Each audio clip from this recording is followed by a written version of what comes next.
আমার বাবারা রাসূল মিরাজে গেলেন, খুব লক্ষ্য করবেন, রাসূল মিরাজে গেলেন, মিরাজ থেকে ফিরে এসে আম্মা জান আয়েশা সিদ্দিকারে মুসলমান শুনে নাও, যা যা দেখলেন এসে বললেন, এ আমার বিবিগণ শোনো, আমি জাহান্নাম দেখলাম, জান্নাত দেখলাম। আমি জাহান্নামের মধ্যে দেখলাম অধিক পরিমাণ নারী, জাহান্নামের মধ্যে অধিক পরিমাণ নারী। আল্লাহু আকবার বলুন। আমার চট্টগ্রামের মারা এবার একটা বেপরদা নারীর একটু আলোচনা করে আসি। দাউস হলো এই ব্যক্তি, দাউস পুরুষকে বিয়ে করা হারাম, দাউস মহিলাকে বিয়ে করা হারাম। দাউস কারা? দাউসের সংখ্যাকে জেনে নেই। দাউস হলো ওই সমস্ত নারী, যে সমস্ত নারীরা আমার পৃথিবীর মধ্যে মুসলমান, শুনে নাও, শুনে নাও, পাতলা কাপড় পরিধান করে, উচ্চ আওয়াজে কণ্ঠে কথা বলে, সাইকেল চালায়, এক কথায় শুনে নেন, তারা কি করে? পৃথিবীর মধ্যে ফ্যান শার্ট পরে, শার্ট গায়ে দেয়। দাউস মেয়েগুলো, দাউসের পিতামাতা জাহান্নামে হবে। এই পৃথিবীর মধ্যে দাউস কারা ভালো করে জেনে নাও। যে সমস্ত নারী হইয়া পুরুষের মতো চলাফেরা করে, পুরুষের মতো কথাবার্তা বলে, ফ্যান শার্ট পরে, শার্ট পরে, তারা পুরুষের ন্যায় কথাবার্তা বলে, পুরুষের ন্যায় বাজার ঘাট করে, পুরুষের ন্যায় চলাফেরা করে, বুক টান করে চলে, এই সমস্ত নারীগুলো হলো দাউস। রাসূল বলছে এখন দাউস পুরুষ কারা? এখন পুরুষ নারী পুরুষ দুজনই দাউস আছে। দাউসের মধ্যে শুধু নারী নয়, পুরুষও আছে রে মুসলমান। পুরুষ দাউস হলো যে সমস্ত পুরুষ মানুষ হইয়া মেয়েদের মতো কথাবার্তা বলে, নাক ফোড়ায়, কান ফোড়ায়, হাতের মধ্যে ছুরি দেয়, মুসলমান মহিলাদের মতো চলাফেরা করে, মহিলাদের মতো উন্না টানে, দেখা যায় গলার মধ্যে সোনার চেন লাগায়, হাতের মধ্যে সোনার ব্রেসলেট লাগায়, এই সমস্ত দাউস। দাউসের পিতামাতা জাহান্নামী। জোরে জোরে চিল্লায় বলো আল্লাহু আকবার। দাউস পুরুষ, দাউস মহিলা, দুইটাই আছে। খালি এখানে বেপরদা মহিলা তাদের জাহান্নামে যাবে না, বেপরদা নারীও পুরুষও জাহান্নামে যাবে। পর্দার বিধান, নামাজ যেমন ফরজ, পর্দাও তেমন ফরজ। সুবহানাল্লাহ বলেন না? নামাজও ফরজ, পর্দাও ফরজ। শুধু নারীর জন্য নয়, পুরুষের জন্য। নারীর জন্য নয়, পুরুষের জন্য। জোরে বলেন ঠিক কিনা? উভয়ের জন্য, উভয়ের জন্য আছে। এখন দাউসের পিতামাতা, দাউসের পিতামাতা যাদের ছেলে মেয়ে এক নাম্বার মেয়ে কুলে জন্ম নিয়ে, যে সমস্ত মেয়েরা মেয়ে কুলে জন্ম নিয়ে প্যান্ট শার্ট পরে, শার্ট গায়ে দেয়, একটা রিসার্চে সারা পৃথিবীর বৈজ্ঞানিকেরা রিসার্চ করে পাইছে পৃথিবীর মধ্যে হিজলা হওয়ার পিছনের কারণটা, যে সমস্ত নারীরা অধিক পরিমাণ প্যান্ট শার্ট পরে, শার্ট গায়ে দেয়, এদের গর্ভে থেকে অধিকাংশই হিজলা বাইর হয়, সংখ্যা বেশি। কথা বুঝেননি? এই যে হিজলা, তৃতীয় লিঙ্গ যেটা, এই লিঙ্গ যেটা হয় আপনার ভালো করে বুঝে নিবেন। এটা বিদেশি এবং বাংলাদেশি সমস্ত বৈজ্ঞানিকরা রিসার্চ করে, অনেক গবেষকরা গবেষণা করে পেয়েছে যে হিজলা হওয়ার পিছনে শুধু মা বাবাই দায়ী। কারণ এই যারা মেয়ে কুলে জন্ম নিয়ে যারা প্যান্ট শার্ট পরে, শার্ট গায়ে দেয়, এরা দাউস, যারা পুরুষের ন্যায় চলাফেরা করে, পুরুষের মতো কথাবার্তা বলে। রাসূল বললেন আমি জাহান্নামে গেলাম। বেপরদা নারীরা শোনো, নবীজি বললেন আমি জাহান্নামে গেলাম, দেখলাম অধিক পরিমাণ নারীগুলো জাহান্নামের মধ্যে জ্বলতেছে। রাসূল বলার পর আম্মা জান বলেন, হুজুর কিসের কারণ? বলে বিবি রে, ওই সমস্ত নারীগুলো স্বামীর নামে লানত করতো। এক নম্বরে আমার বাবারা যারা আছেন, ভালো করে শুনবেন, একটু ছোটখাটো আলোচনা নয়, লম্বা আলোচনা। আমি অত বড় লম্বা আলোচনা করব না, আমি শুধু বোঝানোর জন্য বলে যাই। নবীজি বললেন দাউস, এই সমস্ত মেয়েরা যারা জাহান্নামে যাবে, অধিক পরিমাণ নারীদের জাহান্নামে দেখলাম। আম্মা জান বলে ইয়া রাসূলুল্লাহ, ইয়া হাবিবাল্লাহ, তাদের কি দোষ গো? বলে আমার বিবিগণ শোনো, ওই সমস্ত নারীরা হলো লানতকারী মহিলা। নবীজি বললাম পর আম্মা জান বলেন, হুজুর লানত কাকে বলে? বলে এই সমস্ত নারীরা স্বামীকে অভিশাপ করতো, স্বামীকে গালিগালাজ করতো। এই চট্টগ্রামের মারা শোনো, যে সমস্ত নারীরা স্বামীকে গালি দিবেন, স্বামীকে অভিশাপ দিবে, এই সমস্ত নারীগুলো হজ কবুল হবে না, যাকাত কবুল হবে না, সদকা কবুল হবে না। পৃথিবীর মধ্যে নারী, আমার মা শুনে নাও, শুনে নাও, যারা স্বামীকে অভিশাপ দাও, স্বামী মরে গো, মরে না কেন? ও মরে গেলে বাঁচতাম, ওর পালে এসে শান্তি পাইলাম না। আমার বাবারা, আমার বন্ধুরা আমার, এই সমস্ত নারীগুলো বিনা হিসেবে জাহান্নামে যাবে। জোরে বলো আল্লাহু আকবার। লানতকারী মহিলা, লানত। আমার ভাইয়েরা, আমার নবীজি বললেন এক শ্রেণী মহিলাদের দেখলেন জাহান্নামের মধ্যে গায়ের মধ্যে সাপগুলো মুড়ায় কামড়াইতেছে। বলে ইয়া রাসূলুল্লাহ, ইয়া হাবিবাল্লাহ, এদের কারণ কি? নবীজি বললেন, ওই সমস্ত নারীরা পাতলা কাপড় পরিধান করত, এই জন্য তাদের গায়ের মধ্যে দিয়া, তাদের গা দিয়া কি মুসলমান শুনে নাও, এই সমস্ত সাপ বিচ্ছুগুলো তাদের আক্রমণ করে। বেপরদা নারীরা শুনে নাও, যারা পর্দা করো না। এরপরে রাসূল বললেন, আম্মা জান আয়েশা রে শোনো, এরপরে দেখলাম একটা জাহান্নামে একদল নারীদের মাথার উপরে আগুনের সাপ, আগুনের কাকগুলো মাথাগুলো টুকায় টুকায় খাইতেছে। রাসূল বলার পর আম্মা জান বললেন, হুজুর এর কারণ কি? বললেন, এই সমস্ত নারীদের মাথার চুলগুলো অন্য পুরুষে দেখেছে, কারণ পৃথিবীর মধ্যে মাথায় তারা কাপড় রাখতো না। আমার বাজানের আমাদের মেয়ে আছে, আমাদের বিবি আছে, যার যার কন্ট্রোলে আছে, যারা সবাই হেফাজত করবেন যে নারীর চুলগুলো অন্য পুরুষে দেখে। এই সমস্ত নারীদের চুলের মাথার ভিতরে আগুনের কাকগুলো মস্তিষ্কগুলো ঠোকায় ঠোকায় খাইবে, এক একটা টুকরা মারবে, মস্তিষ্কগুলো গলে গলে জমিনের মধ্যে পড়বে, এক একটা টুকরা মারবে, সঙ্গে সঙ্গে মানুষটা বেহুশ হয়ে যাবে। এইটা কিয়ামত পর্যন্ত ঠুকাইতে থাকবে, কিয়ামতের ময়দানও ঠুকাইবে। সুতরাং যে সমস্ত নারীরা, আমার বাবারা শুনে নাও, শুনে নাও। এবার রাসূল বললেন, এক শ্রেণীর নারীদের আমি দেখলাম তারা বড় চিৎকার মারতেছে। বলে ইয়া রাসূলুল্লাহ, কিসের জন্য? বলে ওই সমস্ত নারীদের কথার আওয়াজ বেড়ার বাইরে চলে গেছে, এই কারণে এই সমস্ত নারীদের জিহ্বা খানা উল্টা পিছনে পেরাক লাগায় রাখছে। আজকের মুসলমান নারী শাসিত বাংলাদেশটা, যদিও বলে সকালবেলা আমার বিরুদ্ধে অভিযোগ আসবে, কারণ পৃথিবীর মধ্যে মুসলমান যে নারীর কথা বেড়ার বাইরে চলে যাবে তাকে তালাক দেয়া জায়েজ হয়ে যাবে। যেমন আপনার আমার জাতির পিতা মুসলমান, শুনে নাও, জাতির পিতা হযরত ইব্রাহিম খলিলুল্লাহ, জুড়ে বলেন মারহাবা, আর একটু জোরে বলো মারহাবা। যেহেতু বেপরদা নারীর শাস্তির বিধানের কথা বলেছেন, এই জন্য বলে যায়, এ মুসলমান শোনো, হযরত মুসলমান ইব্রাহিম খলিলুল ইব্রাহিম আলাইহিস সালাম, ইসমাঈল আলাইহিস সালাম দুজন অনেক দূরে। ইসমাঈল আলাইহিস সালাম বিয়ে করলেন, ইব্রাহিম আলাইহিস সালাম অনেক দিন পর বেড়াতে গেছেন। আপনারা ওয়াজ শুনেছেন বাবা, অনেকেই শুনেছেন, বাড়িতে যায় সালাম দা, আসসালামু আলাইকুম। ও বাবা ইসমাইল, ভিতরে থেকে আওয়াজ আসে, ওয়ালাইকুম আসসালাম। কেডা? আমি তোমার শ্বশুর, আমি তোমার শ্বশুর আব্বা জান ইব্রাহিম আলাইহিস সালামের, আমি এসেছি আপনারা তোমার ঘরের মধ্যে। কয় বাবা আমার সন্তান কোথায়? কয় জানি না। কথাটা আওয়াজ একটু টোন বড় হয়ে গেছে, গলার আওয়াজটা একটু অন্যরকম হয়ে গেছে। সঙ্গে সঙ্গে ইব্রাহিম আলাইহিস সালাম বলবে, বৌমা। ইব্রাহিম বললেন, যদি আমার সন্তান বাড়িতে আসে, সর্বপ্রথম বলবে ঘরের চৌকাঠটা বদলাইতে। জোরে জোরে বলেন আল্লাহু আকবার। এই বিধান যদি জাতির পিতার মানে না, জাতির পিতা ইব্রাহিম আলাইহিস সালামের ইসলামটার মধ্যে ঢুকলে আপনাদের নারীগুলো সব সোজা হয়ে যাবে। আমার ভাইরা, আমার বন্ধুরা, আমার গভীর মনোযোগ। ইব্রাহিম আলাইহিস সালাম চলে গেলেন, ইসমাঈল আলাইহিস সালাম ঘরের মধ্যে প্রবেশ করলেন। প্রবেশ করার পর নবীদের সঙ্গে নবীদের একটা আধারে লাগানো, নবীদের সঙ্গে নবীদের একটা কালেকশন আছে। ডাকতে বলে, বিবিরে ঘরের মধ্যে কয় ছিল নি? কয় হ্যাঁ, তোমার আব্বা জান এসেছিল। বলে তোমার আমার আব্বা জান এসেছিল? কয় কি করেছিল? বসতে দিছিলে? কয় না। খাইতে দিছিলে? বলে না। কি করেছিল? বলে কিচ্ছু করি নাই। বলে ইব্রাহিম আলাইহিস সালাম এসেছিল, আমার আব্বা জান তুমি যত্ন করো নাই। বিবিরে শুনে রাখো, আমার আব্বা জান যাবার সময় কিছু বলে গেছিলি? কয় স্বামী রে, আমার আব্বা জান, তোমার আব্বা জান যখন বিদায় লগ্নে বলেছে ঘরে চৌকাঠটা বদলাতে, সঙ্গে সঙ্গে ইসমাঈল আলাইহিস সালাম বলে, বিবিরে আর একটা মিনিট নয়, একটা সেকেন্ড নয়, এই মুহূর্তে আমি তোমার তালাক দিয়ে দিলাম। যে তোমার আব্বা জান বলছে, সঙ্গে সঙ্গে তালাক লাগায় দিছে। মুসলমান আবার ইসমাঈল আলাইহিস সালাম এটা দিকে শুনে বিয়ে করছে। আবার কিছুদিন পরে ইব্রাহিম আলাইহিস সালাম উনি আবার আসছে বাড়িতে বেড়াইতে, সালাম দিছে, আসসালামু আলাইকুম আহলাল বাইত। ভিতর থেকে আওয়াজ আসে, ওয়ালাইকুম আসসালাম। ডাক দে বলে আম্মা জান, বলে ডাক দে বলে আব্বা জান, আপনি আসছেন, ভিতরে আসেন। বসতে দিছে, খাবার দিছে, সুন্দরভাবে ব্যবহার করছে, আওয়াজটা শ্রমণীয় হয়েছে। এবার রাকাত নামাজ পড়ছে, নামাজটা পড়িয়া দোয়া করছে, দোয়া করিয়া বিদায় লগ্নে বলে, বিবিরে আমি চলে যাচ্ছি, তুমি কি করো? আমার সন্তান যখন আসবে তাকে বলবে ঘরের চৌকাঠটা যেন জীবনেও না বদলায়।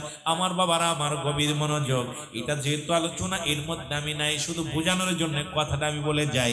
আমার বাজানেরা শুনে নাও। ইসমাঈল আলাইহিস সালাম বাড়ি আসলেন, ডাক দে বলে, বিবি, বিবি রে, কে আইছিল নি? কয় আইছিল আমার আব্বা জান, কত কষ্ট করে এসেছিল। আব্বাজান এসেছিল, খানা দিয়েছিল, কয় কি খাবার দিব? ঘরের মধ্যে একটা খুরমা ছিল, দিয়েছিলাম, সিরা মাদুরির মধ্যে বসতে দিয়েছিলাম। আব্বাজান কত কষ্ট করে এসেছে, যদি আপনি যাইতেন আব্বার সঙ্গে দেখা করতে। ডাকতে বলে, বিবি রে, আব্বাজান কি যাবার সময় কিছু বলে গেছি? ভাই যাবার সময় বলে গেছে, সেজন্য কোনদিন আমি তুমি ঘরের চৌকাটা না বদলাও। ডাকতে কয়, বিবি বলে, আলহামদুলিল্লাহ স্বামী, বিবি রে, আল্লাহ রাব্বুল আলামিন তোমার উপরে রাজি, আমার বাবা জান যেহেতু রাজি হয়েছে, তোমার কপাল খুলে গেছে। জোরে জোরে চিল্লায় বলো আল্লাহু আকবার। আমার ভাইরা, আমার বন্ধু, রাসূল বললেন, এ মুসলমান, আমি ওদিকে জাহান্নামের বিষয়ে গিয়েছিলাম শুধু বোঝানোর জন্য শ্বশুর এবং ছেলের মধ্যে। এটা নিয়ে যদি আলোচনা করি আরো কিছু সময় বড় লম্বা আলোচনা হয়ে যাবে। এই জন্য আমি হঠাৎ করে শুধু বোঝানোর জন্য দুই চারটে কথা বলে আসলাম। রাসূল বলেন, এক শ্রেণী নারীদের, এ মুসলমান শোনো, এমন জ্বলন্ত আগুনের মধ্যে তাদের ঢেলে দেয়া হবে, আগুনের মধ্যে তাদের ঢেলে দেয়া হবে। এত জোরে চিৎকার মারবে, এত জোরে চিৎকার মারবে, আরশ মহল্লার ফেরেশতারা পর্যন্ত এই আওয়াজটা শুনতে পাবে। রে মুসলমান, শুনে নাও, শুনে নাও, ও আমার মা বোনেরা শুনে নাও। বিপর্দায় চলো না, পর্দার বিধান নবীজি কেমনে লাগাইছে। নবীজি যখন বসে আছে, দুজন অন্ধ সাহাবী আগমন করেছে। নবীজি বললেন, বিবিরা তোমরা ভিতরে যাও। বিবিরা বললেন, ইয়া রাসূলুল্লাহ, ইয়া হাবিবাল্লাহ, আমি যে ভিতরে যাব, যিনি আসছেন উনি তো অন্ধ মানুষ, আমাকে দেখতে পারবে না। আমার নবীজি বললেন, এ বিবি শোনো, তারা তোমাকে দেখতে পায় না, কিন্তু তুমি তো তাদের দেখতে পাও। ইসলামের বিধান কত সুন্দর। সুতরাং মুসলমান শুনে নাও, আজকে ভালো করে জেনে নাও, মুসলমান শুনে নাও। নবীজি তার বিবিদেরকে অন্ধ সাহাবী থেকে আড়াল করেছে। আর আমরা হুজুররা বাড়ি আসলে আপনাদের বউগুলো দেন আমাদের খেদমত করতে।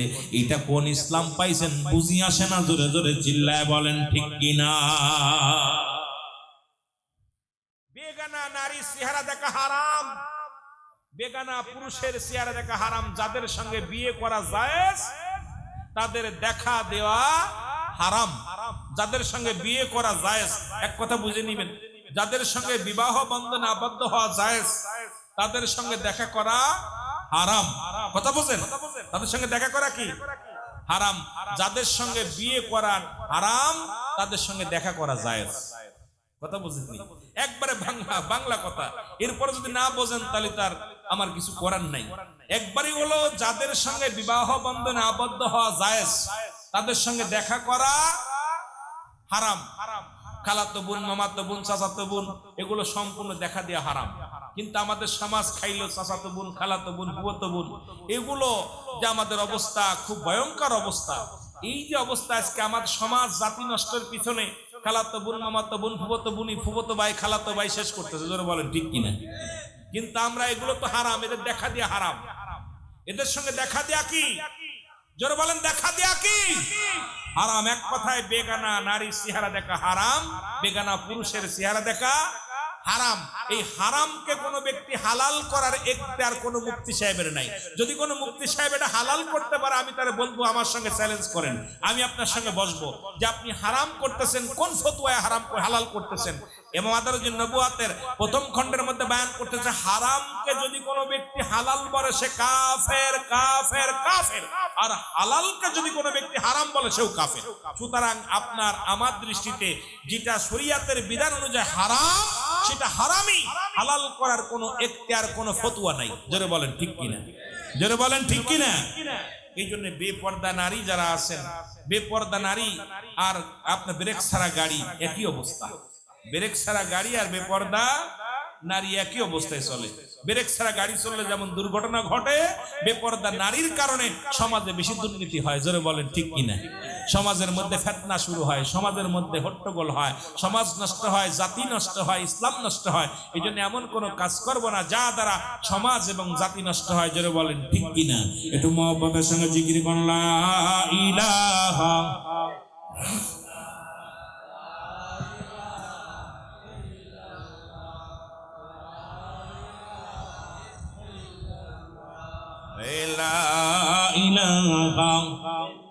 আরো জোরে বলেন, লা ইলাহা তুমি কাউকে বানাইলা খলিলুল্লাহ, তুমি কাউকে বানাইলা রূহুল্লাহ, তুমি কাউকে বানাইলা লা, তুমি কাউকে বানাইলা রূহুল্লাহ।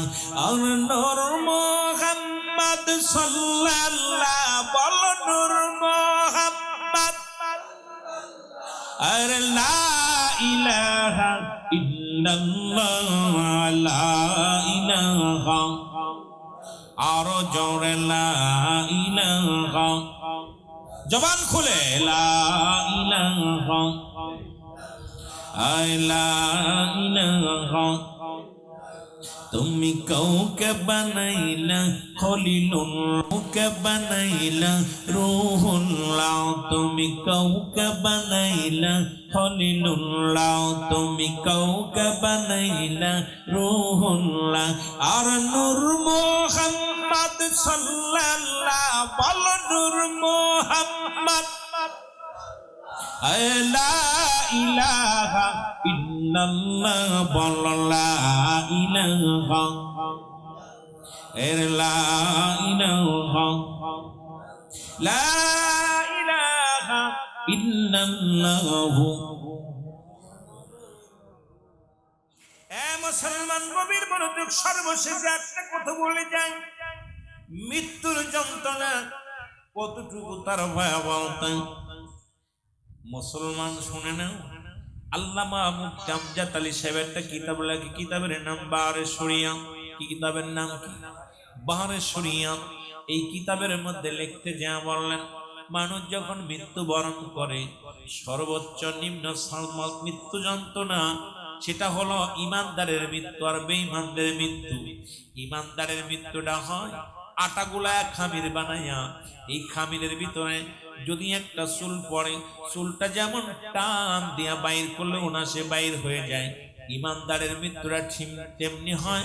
তবে ইমানদারের মৃত্যুর কথা বলতে যাইয়া মুফতি আমজাদ আলী সাহেব তার কিতাবের মধ্যে লিখলেন, মানুষ যখন মৃত্যুবরণ করে 70টা তাজা উটের গায়ের চামড়া জবাই না করিয়া, মজার কথা বাবা, দুঃখের কথা, কষ্টের কথা শোনো, এত ইমানদারের মৃত্যুর কথা বলতে যাইয়া মুনাফিক তো দূরের কথা, ইমানদারের মৃত্যুর সুকানের বলতেছিলেন, শুনে নাও, শুনে নাও, 70টা উটের গায়ের চামড়া না জবাই না করে চামড়া টানতে ছুলিয়া লবণ আর মরিচ লাগায় দিলে যতটুকু যন্ত্রণা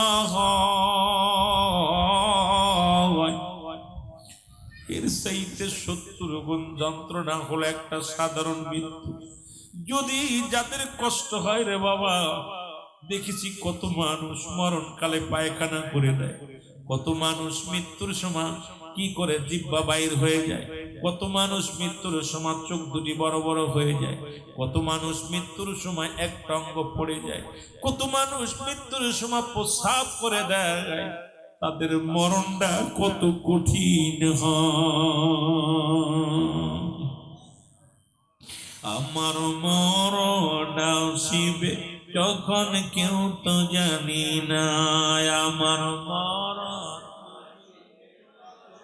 কুল্লু নাফসিন যায়কাতুল মাউত। আর একটু জোরে বলেন, আমার মরণ আসিবে, এ আমি চলে যাব, আমায় তোমরা ভুইলা যাও না, আমি চলে যাব না, আমার মরণ আসিবে কখন কেউ তো জানি না, আমার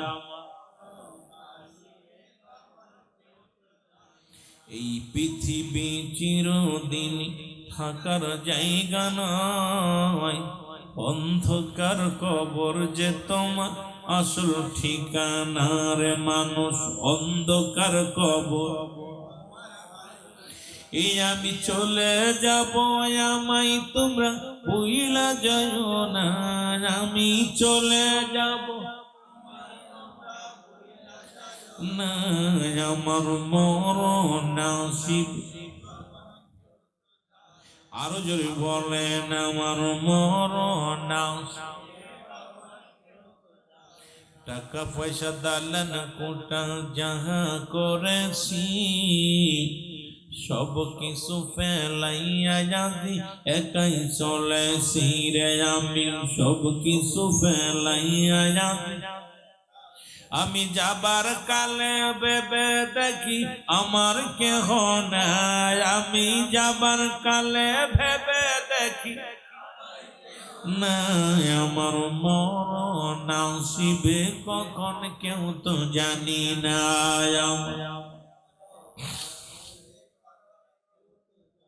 কুল্লু মান আলাইহা ফান, সব শেষ করে দিবে কে?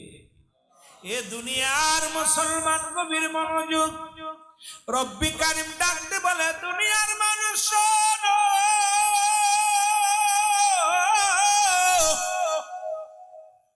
এই দুনিয়ার মধ্যে যা কিছু আছে সব কিছু আমি আল্লাহর জন্য বিচ্ছিন্ন করে দিব। এই জমিনটা পুড়ে আমি তামা বানায়া দিব।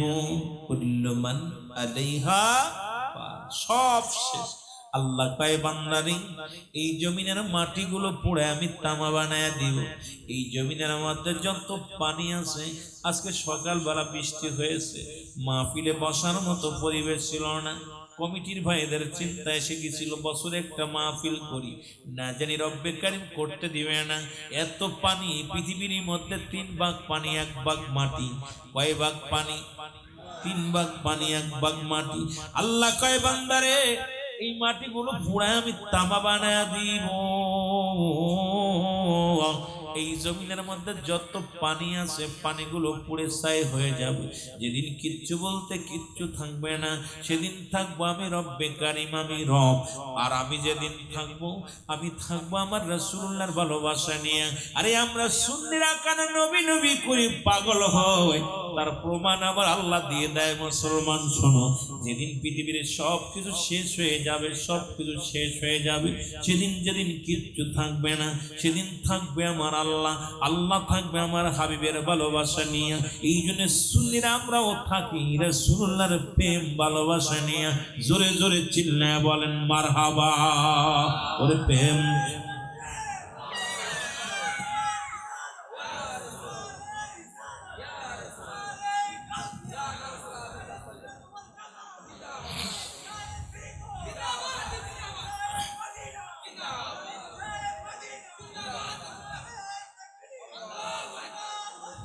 আল্লাহু আকবার, আল্লাহু আকবার। আশিকদের অন্তরের ভিতর শান্তি লাগছে। তাকবীর যখন আসছে, আশিকের মন আল্লাহ থাকবে নবীর ভালোবাসা নিয়ে। আমরা কার ভালোবাসা নিয়ে থাকতে চাই? জোরে বলেন কার? আল্লাহ কত ভালোবাসা হাবিব রে। হাবিব বলতেছে, আল্লাহ বলতেছেন যেদিন কিছু থাকবে না, সব আমি একাকার করে দিব, সব শেষ করে দিব। জমিন রাখবো না, পানি রাখবো না, আসমান থাকবে না, সব কিছু যেদিন শেষ হয়ে যাবে, সেদিন আমি একা থাকবো। আর আমি থাকবো আমার হাবিবের ভালোবাসা নিয়ে। এই জন্য সুন্নিরা পৃথিবীর সব ছাড়তে পারে, নবী ছাড়তে পারে না। জোরে বলেন ঠিক কি না? আরো জোরে বলেন ঠিক কি না? আমার দয়াল নবী বিহনে আপন বলতে কেহ নাই জগতে, আমার আপন। আমাদের শেখ সাদি আব্দুল্লাহ রাব্বা নজরুল ইসলাম ভান্ডারী সাহেব গজলটা গাইছে রাসূলুল্লাহ শোনে, প্রাণটা জুড়িয়ে দিয়ে আমার সঙ্গে বলেন না, আমার দয়াল নবী বিহনে আমার মায়ার নবী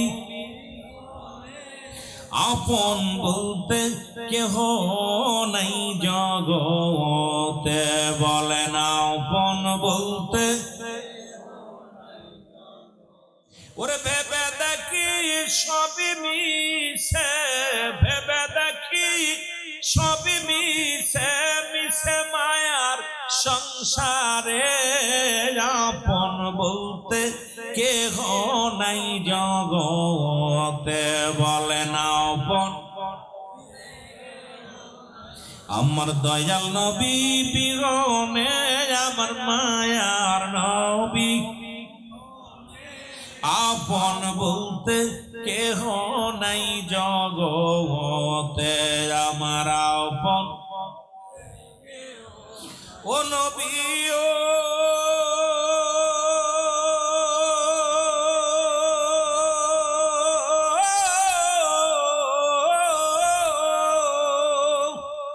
এই মদিনাতে তুমি আমায় পাগল বানায়,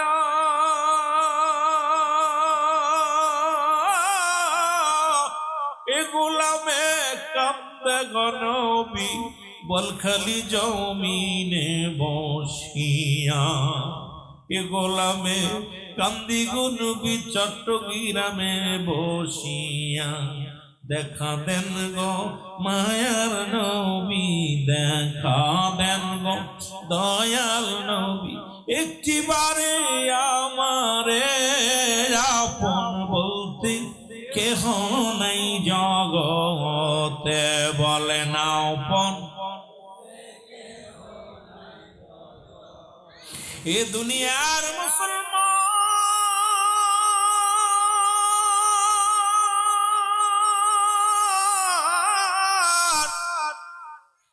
বলতেছিলাম মানুষের প্রথম জীবনের কষ্ট, এক নাম্বার বিপদ হলো মানুষের মরণ, দুই নাম্বার বিপদ হলো মানুষের কবর, তিন নাম্বার বিপদ হলো কিয়ামতের ময়দান। এই এক নাম্বার মৃত্যু যন্ত্রণা, এই মৃত্যুর কথা বলতে যাইয়া আমি দেখলাম আমাদের দেশে এক বড় আলেম বলছে দয়াল নবীর আগে কেউ জান্নাতে যাবে না। আমিও মানি, আমার নবীরে ভালোবাসি, কিন্তু যত নবীগণ সলেহীন যারা দুনিয়া থেকে বিদায় হয়েছে জান্নাতে নিয়ামত তারা ভোগ করবে। ও মুসলমান, হাসরের ময়দান যেদিন সংগৃহীত হবে, আলেম সাহেব মনে হয় কিতাব পড়ে নাই, মুক্তি হলে হবে না, শুধু মুক্তি হয়েছেন মুহাদ্দিস হয়েছেন।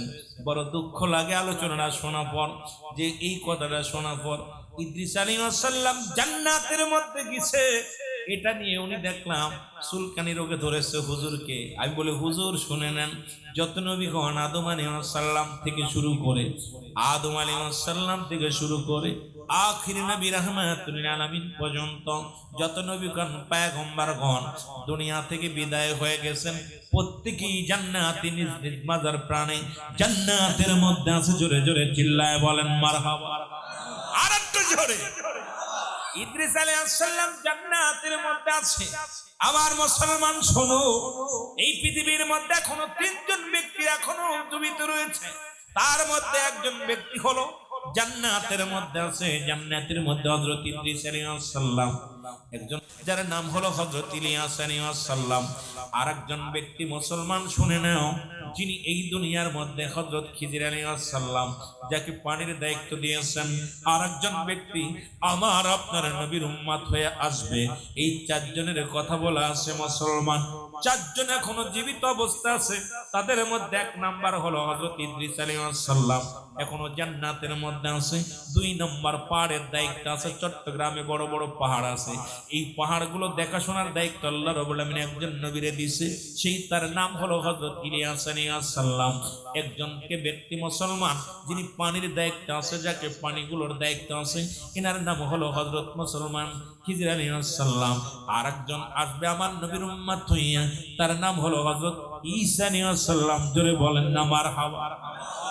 আর একটু জোরে। ঈসা নবীকে আল্লাহ উঠে নিছে পৃথিবীর মধ্যে মুসলমান শুনেন, ঈসা নবী আগমন করবে এই দুনিয়ার মধ্যে।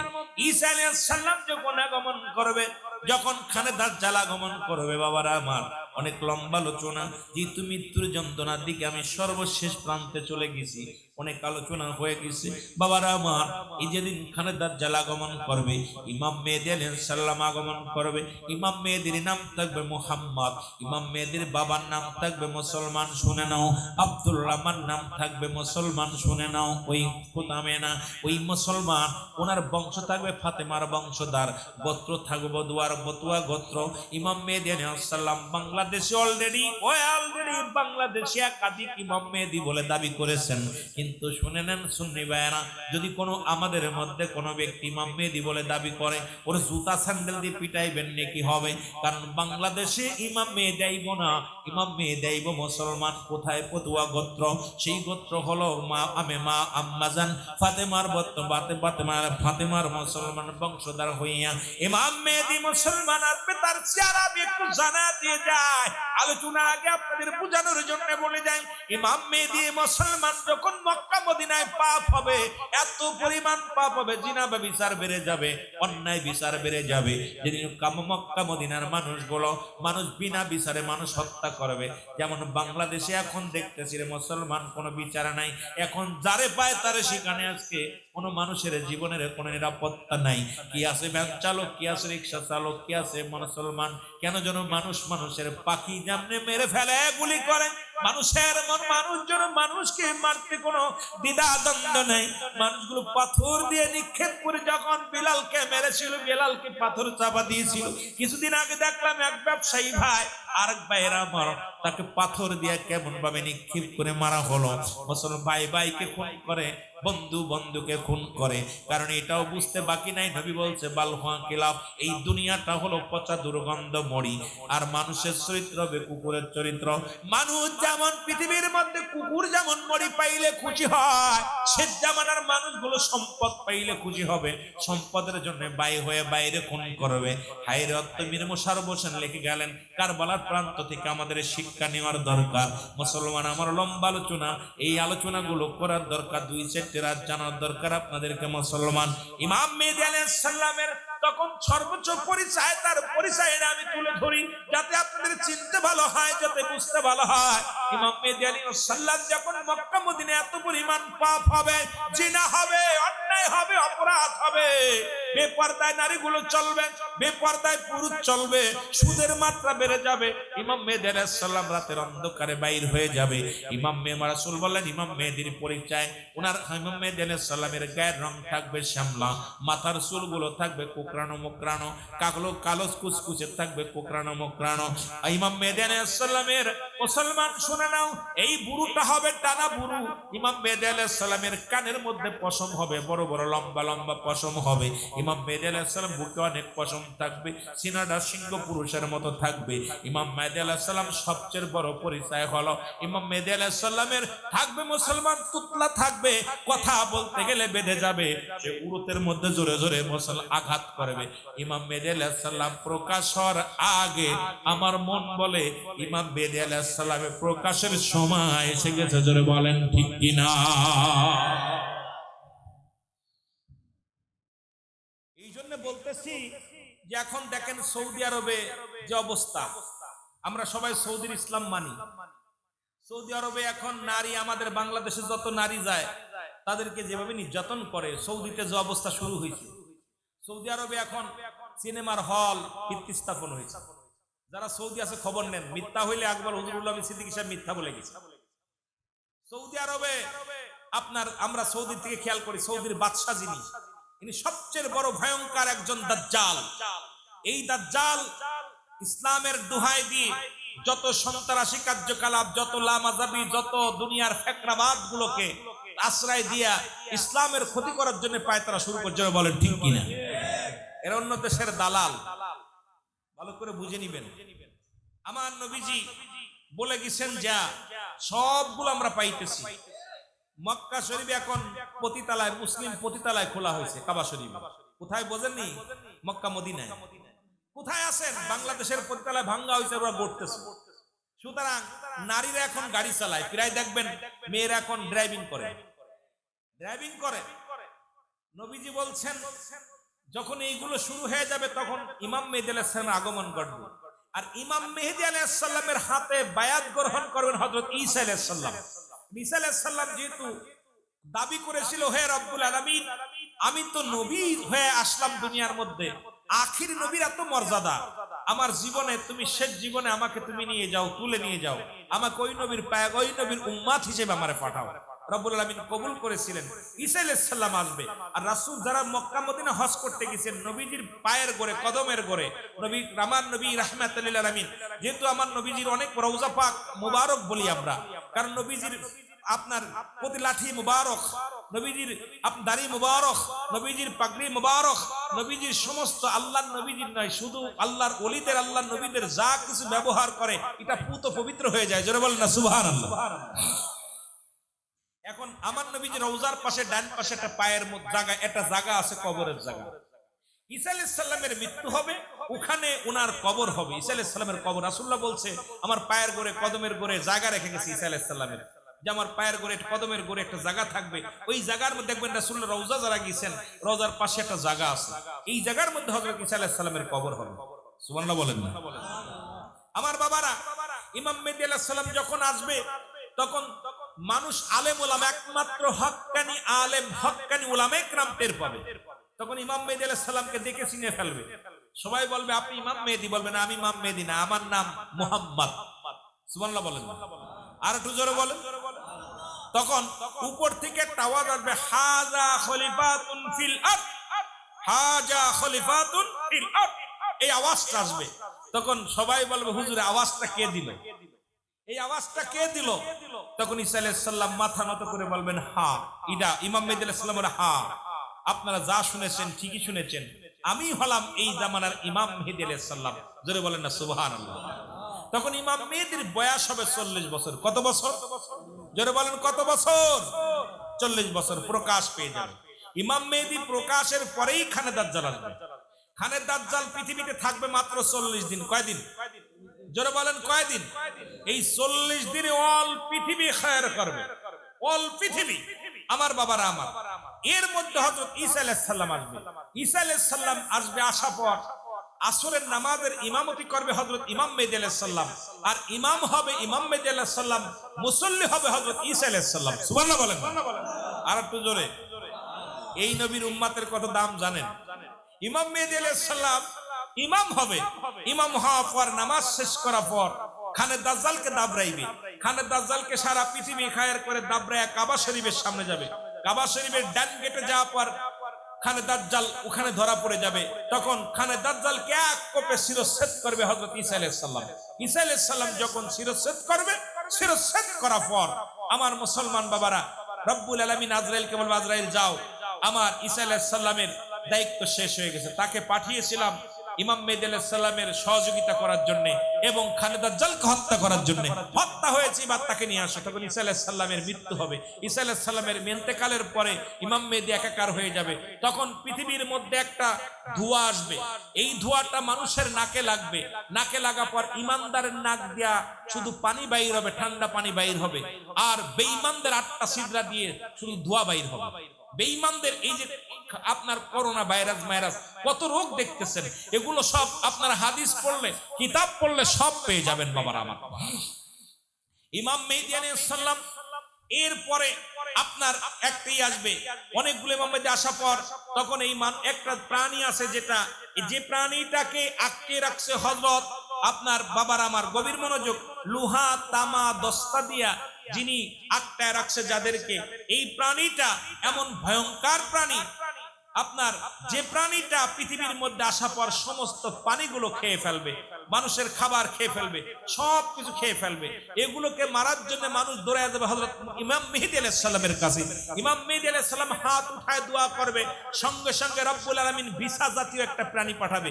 এই বিছা জাতীয় প্রাণী যখন আসবে, সবার গায়ে লাগলে ক্যান্সার রোগ ধারণ হবে, মৃত্যুবরণ করবে। মরে গেলে এবার গন্ধে দুর্গন্ধে মানুষ টিকতে পারবে না, দৌড়ে যাবে হযরত ইমাম মেহদী আলাইহিস সালামের কাছে। ইমাম মেহদী আলাইহিস সালাম দোয়া করবে, কাক জাতীয় একটা প্রাণী আসবে, গোশত টুকরায় টুকরায় খাবে। এইটা খাওয়ার পর যখন হাড্ডি পড়ে থাকবে, দুর্গন্ধে মানুষ টিকতে পারবে না, আবার দৌড়ে যাবে হযরত ইমাম মেহদী আলাইহিস সালামের কাছে। ইমাম মেহদী দোয়া করবে, সঙ্গে সঙ্গে একটা বৃষ্টি হবে, 24 ঘন্টা বৃষ্টি নামবে। এই বৃষ্টিতে পদ্মা, মেঘনা, যমুনা যত নদী আছে সব পরিপূর্ণ হয়ে যাবে। মানুষের ভিতরে ফসল হবে, উন্নতি হবে, মানুষের অভাব অনাটন দূর হবে, পৃথিবীর স্বর্ণ রূপা যা আছে পৃথিবী সব ভেসে উঠবে, মানুষের লোভ লালসা বলতে আর থাকবে না, মানুষ শান্তিতে বসবাস করবে। এরপরে মানুষ এত কিছু পাওয়ার পরও মানুষ সব নবী তাই তো নবী আপনার গুণগান গায়, নবী তোমায় আমি ভালো, তোমার প্রেমেতে হাবিবি পাগল আমি, বলেন তোমার প্রেমেতে অগপা। এ দুনিয়ার মুসলমান কবির মনোযোগ দিলের কান্ডা লাগা শোনো, নবীর সাহাবী ডাক দিয়ে বলেন, সাবিবিরা রাহমাতুল লিল আলামিন আজকে ওয়াজ করছে, ওয়াজটা বিবি বলে স্বামীরে আপনার কাছে কিচ্ছু চাই না, জীবনে কিচ্ছু চাই না রে স্বামী, জীবনে বাড়ি চাই না, গাড়ি চাই না, সম্পদ চাই না। বিবিরে ও স্বামী, জীবনে ভালো দামি কাপড় চাই না, খানা চাই না। একটা মাত্র দাবি আমি করব, আপনি আমাকে একটু সময় দিবেন। ও চট্টগ্রামের মারা, আমার চট্টগ্রামের খালারা, চট্টগ্রামের ফুবুরা, চট্টগ্রামের ভাবিরা, চট্টগ্রামের বোনেরা, দিলের কান্ডা লাগা শুনে নাও। নবীর সাহাবী কেমন ছিল, নবীর বিবির সাহাবী কেমন ছিল গো। এবার আব্দুল্লাহ আনসারী কি বিবি ডাক দিবেন, স্বামী আপনি আমাকে একটু সময় দিবেন, আমিও যেন সময় করে 5 ওয়াক্ত সালাত আদায় করতে পারি। আপনি সালাত আদায় করে যাবেন রাসূলুল্লাহর সঙ্গে জান্নাতে। আরে নামাজ না পড়ে আমি যাব জাহান্নামে। ও আমার স্বামী, আপনার কাছে একটা দাবি করব, আমি যেন 5 ওয়াক্ত সালাত নামাজ সময় মতো আদায় করতে পারি। কিয়ামতের ময়দানে আমিও আপনার সঙ্গে রাসূলুল্লাহর সঙ্গে জান্নাতে যেতে চাই। জোরে বলেন মারহাবা। এ চট্টগ্রামের মারা, বোয়ালখালীর মারা শুনে নাও, আমার বোনেরা শুনে নাও। এমন প্রতিদিন আব্দুল্লাহ আনসারী প্রতিনিয়ত 5 ওয়াক্ত সালাত রাসূলুল্লাহর সঙ্গে আদায় করে, নবীজির সঙ্গে জামাতে আদায় করে। একা একা নয়, জামাতে আদায় করে। রাসূল দেখে সালাম ফিরা, আসসালামু আলাইকুম ওয়া রাহমাতুল্লাহ, আসসালামু আলাইকুম ওয়া রাহমাতুল্লাহ। নবীজি ডান দিক থেকে বাম দিকে সালাম ফিরা, তাকায় দেখে নবীর সাহাবী নাই। আল্লাহর নবী ডাক দিয়ে বলে, সাহাবীরা রে, ও আমার সাহাবীরা, আমার আনসারী 5 ওয়াক্ত সালাতে আসে, নামাজ জামাতের সঙ্গে আদায় করে। এরপরে সালাম ফিরে আনসারীকে দেখতে পাই না। সাহাবীরা বলে, হুজুর নিশ্চিত দুনিয়ার কোন প্রেমে পড়েছে। আমার নবী কয়, না রে না, আমি নবী নিজেই খবর নিব আমার আনসারী কেন আসে নাই। আমি নবী নিজেই খবর নিব, আমি নবী নিজেই তারে সন্ধান নিব। আমার সাহাবী আমার সঙ্গে দেখা না করে চলে যায়। এবার নবীজি নিজেই চলে গেলেন আনসারীর বাড়িতে। যায় নবী সালাম দা, আসসালামু আলাইকুম আলাল বাইত, আসসালামু আলাইকুম আলাল বাইত। একবার নয়, দুইবার নয়, 3 বার নবী সালাম দিলেন। একবার সালামের জবাব পাইলেন না। রহমতের নবীর মনে বড় কষ্ট লাগলো। আমার নবীজি বাড়ির দিকে রওনা হয়ে গেলেন। পিছন থেকে আনসারী বলে, আলাইকুম আসসালাম ইয়া রাসূলুল্লাহ, ওয়ালাইকুম আসসালাম ইয়া হাবিবাল্লাহ, ওয়ালাইকুম আসসালাম ইয়া রাহমাতাল লিল আলামিন। নবী তোমায় আমি ভালো, তোমার প্রেমেতে হাবি পাগল আমি। বলে না পানার প্রেমেতে অগ পাগল আমি। নবী মিলা দেখি আমি শান্তি পাই আমি।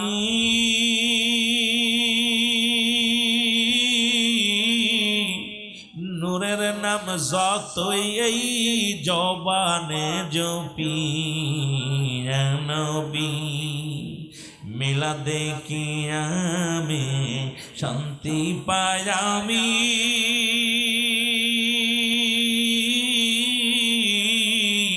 নূর নবীর নাম গো জবানে জপি, নবী বলো ইয়া নবী তোমার আমি ভালোবাসি। মারহাবা মারহাবা জোরে। ইয়া নবী তোমার আমি ভালোবাসি, তোমার প্রেমেতে হাবি পাগল আমি। বলো তোমার প্রেমেতে হাবি পাগল। ওগো আপনার দুরুদ পড়ে আমার আল্লাহ তাআলা শুনি।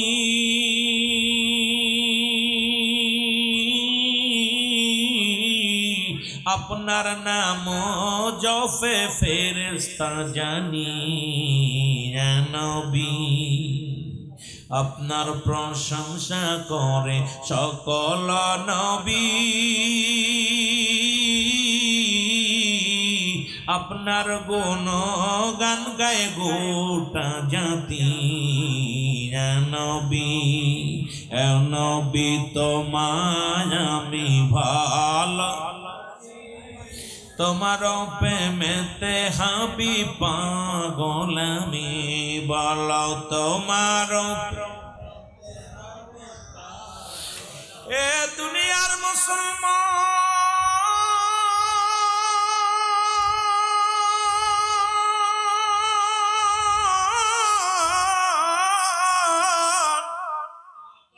রহমতের নবী ডাকতে বলেন শরীরে তিনবার তোমার সালাম দিলাম, একবার নয় দুবার নয়, তিনবার তোমার সালাম দিলাম, উত্তর দিলাম ইয়া রাসূলুল্লাহ ইয়া হাবিবাল্লাহ। নবী গো, ও মায়ার নবী, কেন সালামের জবাব দিই নাই? এই উত্তর আমি কেমনে আপনারে দিব? ইয়া রাসূলুল্লাহ ইয়া হাবিবাল্লাহ, নবী গো, আমি কেন সালামের জবাব দিই নাই, এর উত্তর আমি কেমনে দিব? যদি একটু দয়া করে আপনি আমার বাড়িতে যাইতেন। রাসূলুল্লাহ বলেন চলো যাই। কেমন নবী গো, কেমন নবী? যে নবীর ভিতরে নাই হিংসা, যে নবীর ভিতরে নাই অহংকার, যে নবীর ভিতরে নাই কোন রিয়া, যে নবী উম্মতের ভালোবাসতেন, এত ভালোবাসতেন, যার কাছে এক নম্বরে পেয়েছিল নামাজ, দুই নম্বরেই তো পেয়েছিল তার উম্মতগণ। কথাগুলো খুব লক্ষ্য করে শুনবেন বাবারা আমার, দিলের কান্ডা লাগা শুনবেন। রাসূলুল্লাহ বলেন চলো যাই, বা রওনা দিলেন। আব্দুল্লাহ আনসারী বাড়ি যাইয়া দরজা খুলে দিলেন। রাসূলুল্লাহ তাকায় দেখে ঘরের ভিতরে বিশাল একটা গর্ত খোঁড়া। নবীজি বলেন আনসারী রে, ঘরের মধ্যে এত বড় গর্ত কেন খোঁড়া? বলি ইয়া রাসূলুল্লাহ ইয়া হাবিবাল্লাহ, যখন আপনি আমার দরজায় এসে সালাম দিয়েছিলেন, আমি গর্তের মধ্যে উলঙ্গ অবস্থায় বসা ছিলাম, এই কারণে আমি আপনার সালামের জবাব দিতে পারি নাই। আমার নবী কানসারী কি শোনাইলা? বলি ইয়া রাসূলুল্লাহ ইয়া হাবিবাল্লাহ, উলঙ্গ অবস্থায় থাকার কারণে পণ্যের ভিতরে কোনো কাপড় ছিল না, এই কারণে আপনার সালামের জবাব আমি নিতে পারি নাই। উলঙ্গ অবস্থায় আমি বসেছিলাম গর্তের মধ্যে। আল্লাহ নবী ডাকতে বলেন আনসারী,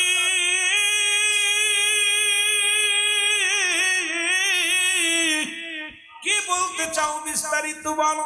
বলি ইয়া রাসূলুল্লাহ ইয়া হাবিবাল্লাহ, আপনিও দিন ওয়াজ করেছিলেন নামাজের ওয়াজ, নামাজ কাজা গেলে কি পরিমাণ গুনাহ হবে, বেনামাজির কবরে কি শাস্তি হবে। ইয়া রাসূলুল্লাহ, এক ওয়াক্ত নামাজ কাজা গেলে 80 খুতবা পরিমাণ জাহান্নাম, যার এক খুতবা পরিমাণ 2,88,00,000 বছর। নবী গো, ও নবী,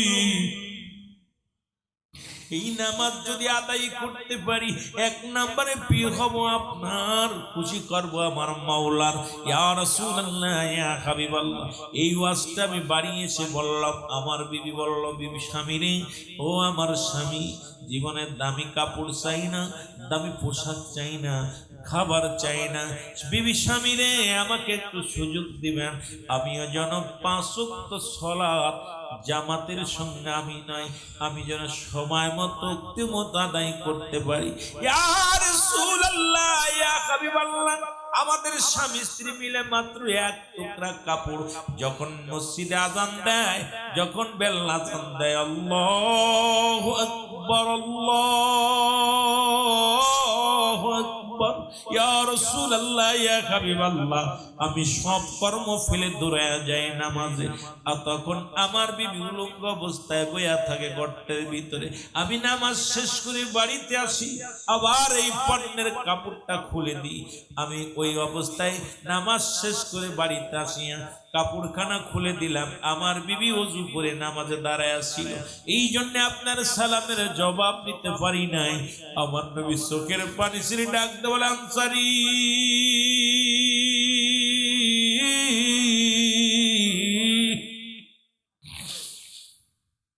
রাসূলুল্লাহ ডাকতে বলে আনসারী রে, আমি জবান দিলাম, আমি কথা দিলাম রানসারি ইয়াউমাল কিয়ামতের ময়দানে আমি নবী তোদের স্বামী স্ত্রী দুজনকে হাত ধরে জান্নাতে নিব। জোরে জোরে চিল্লায় বলা যাবে না মারহাবা? আর একটু জোরে জোরে চিল্লায় বলেন মারহাবা। এ আমার ভাইরা, আমার বন্ধুরা, আমার এই বলখালির মারা, বলখালির বাবারা, চট্টগ্রামের বাবারা, দিলের কান্ডা লাগা শোনো। নবীর সাহাবী যদি এক টুকরা কাপড় গায়ে দিয়া স্বামী স্ত্রী দুজন মিলে নামাজ পড়তে পারে, নামাজে সার নাই। আজকে আপনার এই বলখালির জমিনে, চট্টগ্রামের জমিনে এমন কোন দরিদ্র লোক নাই যার এক টুকরা কাপড় আছে। এই জন্য নামাজের যদি হিসাব রব্বে কারিম ধরে, আমরা নাজাত পাওয়া সম্ভব হবে না। জোরে বলেন ঠিক কিনা? মহব্বতের সঙ্গে দুরূদ শরীফ পড়ুন। আল্লাহুম্মা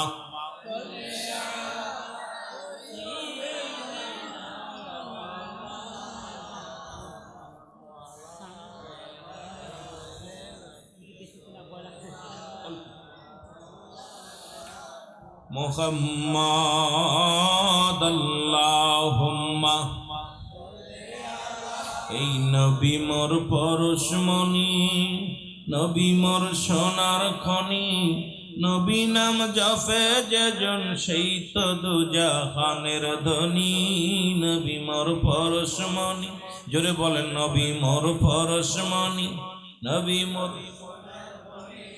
নবী নাম জপে যেজন সেই তো দুজা।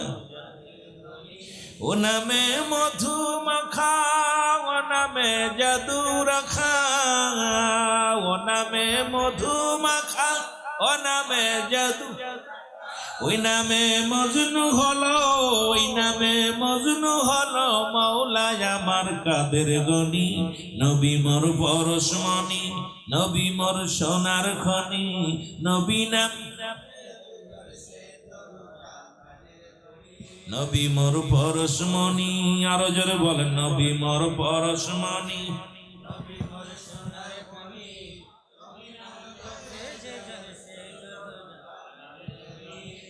সুন্নি ভাইয়েরা, এই নামটা জপলে মজা লাগে কি লাগে না? কিন্তু আমার দেশের কুখ্যাত এক ডাকাত বক্তা বলছে নবী নাম নেওয়াই শিরক। কোন দেশে বাস করি সে ওয়াজ বক্তা, এত বড় একজন বক্তা। আপনারা এগুলো নেটে দেখবেন। আমি কারোর নাম বলতে চাই না, আমি গিবাদও করতে চাই না, কারোর বিরোধিতা করে আলোচনা করার অভ্যাস আমার নাই। সবচেয়ে বড় কষ্ট হলো উনি কেমনে বললো যে নবী মোর পরশমণি গজলটা গায়া বলতেছে নবী নাম নেওয়াই শিরক। এরাও নাকি বক্তা, এরাও নাকি মুসলমান, এরাও নাকি আলেম।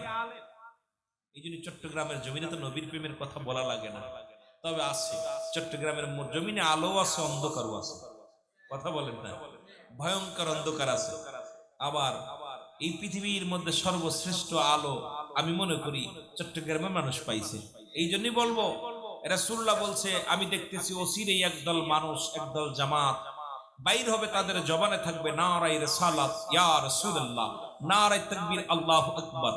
এই ধ্বনি দিতে দিতে আমি নবীর রওজা পর্যন্ত আগমন করবে পূর্ব দেশ থেকে। মদিনা শরীফের পরে, বাংলাদেশের পরে আর কোনো মুসলিম কান্ট্রি নাই। বাংলাদেশের পরে আর কোনো মুসলিম কান্ট্রি নাই। আমার জ্ঞান, আমার ক্ষুদ্র জ্ঞান, আমি সিদ্দিকের এত বড় জ্ঞান নাই। গবেষণা করে আমার গবেষণায় আমি দেখেছি সেই পূর্বাঞ্চল বলতে বাংলাদেশকেই বোঝাইছে। আর বাংলাদেশের পূর্বাঞ্চলের মানুষ হলো চট্টগ্রামের মানুষ। এই এলাকার মানুষের অন্তরে যত নবী প্রেম আছে বাংলাদেশের অন্য জেলার মানুষের অন্তরে নেই। জোরে বলেন ঠিক কি না? এটা প্রমাণ হয়ে যায়। এই যে আমি আসার পর দেখলাম এত পরিমাণ পতাকা রিফ্লেক্ট লাগানো হয়েছে। রবিউল আউয়ালের আমার নবীর আগমনের শুভেচ্ছা বার্তা সারা বাংলাদেশ নয়, চট্টগ্রামের জমিনে অলি গলিতে বাতাসে উঠতেছে শুধু রাসূলের আগমনের পতাকা। এত মজা পাইছি যখন চট্টগ্রামের জমিনে এত ক্লান্ত, প্রায় 13 ঘন্টা জার্নি করার পর যখন আসার পর দেখলাম যে শহরের মধ্যে ময়দানে আসার আপনাদের ব্রিজটা পার হলাম কালুঘাট, এই ব্রিজের উপর দিয়ে পতাকাগুলো দেখা পর কলিজারা ঠান্ডা হয়ে গেছে যে আমার নবীর প্রেমিকদের মধ্যে আয়া গেছি। সুবহানাল্লাহ বলেন।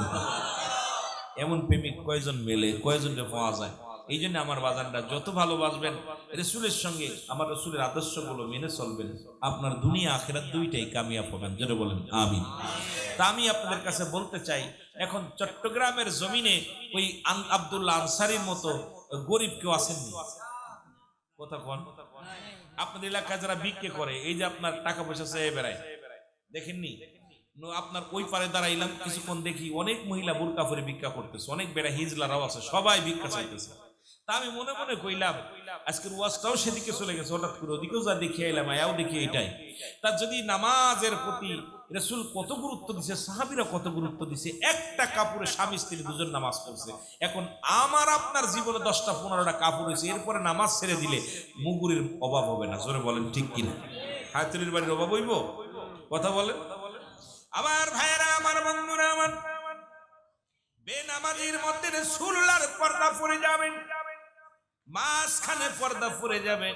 রাসূলকে তারা জীবনের চেয়ে ভালোবেসেছে, রাসূলকে তারা জীবনের চেয়ে অধিক পরিমাণ ভালোবেসেছে, কিন্তু মাঝখানে একটা পর্দা পড়ে যাবে। ডাকতে বলবে, ইয়া রাসূলুল্লাহ, ইয়া হাবিবাল্লাহ, নবী গো, ও আমার মায়ার নবী, আমি তো সারা জীবন আপনাকে ভালোবেসেছিলাম, আপনাকে মায়া করেছিলাম, মহব্বত করেছিলাম, আপনার জন্য চোখের পানিগুলো ফেলেছিলাম, আপনার মহব্বত অন্তরে ধারণ করেছিলাম। আমার নবী বলবে, ভালো কথা করেছিলে, শুনে নাও, যারা বেনামাজি তারা আমার উম্মত হতে পারে না। সুতরাং 1 নম্বরে বেনামাজি কোনদিন রাসূলের উম্মত বলে স্বীকৃতি পাবে না, এটা রাসূল নিজেই বলে যে। সুতরাং সারা পৃথিবীর মধ্যে ঈমান আনছেন, কালেমা, নামাজ, রোজা, হজ, যাকাত, 1 নম্বর আপনি কালেমা পড়েছেন, লা ইলাহা, লা ইলাহা নাই কোনো ইলাহা ইল্লাল্লাহু, এক আল্লাহ ছাড়া কোনো মাবুদ নাই, কি নাই, আল্লাহ ছাড়া কোনো ইলাহ নাই। তাকে পার একমাত্র মাধ্যম ঠিকানা হলো নবী মুহাম্মদুর রাসূলুল্লাহ সাল্লাল্লাহু আলাইহি ওয়াসাল্লাম। জোরে জোরে চিল্লা বলেন আল্লাহু আকবার। এখন কালেমা পড়েছেন, 1 নম্বরে কালেমা। 2 নম্বর শর্ত মারা লাগবে, কালেমা পড়ার সঙ্গে সঙ্গে আপনি সাবাল্লিকা, আপনি কি সাবাল্যক? এক কথায় নাবাল্লিকা নাবাল্যক নয়, আপনার উপরে নামাজ ফরজ। যদি ইসলামের বিধান মানেন, কালেমা পড়ার সঙ্গে সঙ্গে আপনার উপরে নামাজ ফরজ হয়ে গেছে। নামাজ যদি পৃথিবীর মধ্যে ফরজ হয়ে যায়, এই নামাজটার প্রতি আপনার কত গুরুত্ব দিছে মুসলমান? 5 ওয়াক্ত সালাতের দিকে কত গুরুত্ব দিছে রে মুসলমান? আপনি দাঁড়ায়া পড়তে পারেন না, বয়া পড়েন, বয়া পড়তে পারেন না, শুয়ে পড়েন, শুয়ে পড়তে পারেন, ইশারায় পড়েন, কিন্তু নামাজ কোথাও মাপ নাই, কারণ আপনি ইশারার সঙ্গে সালাত আদায় করবেন।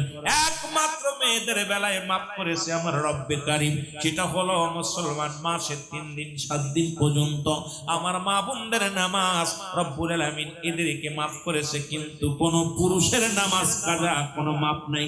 আর নামাজ কোনো মাপ নাই, নামাজ নামাজ নামাজ।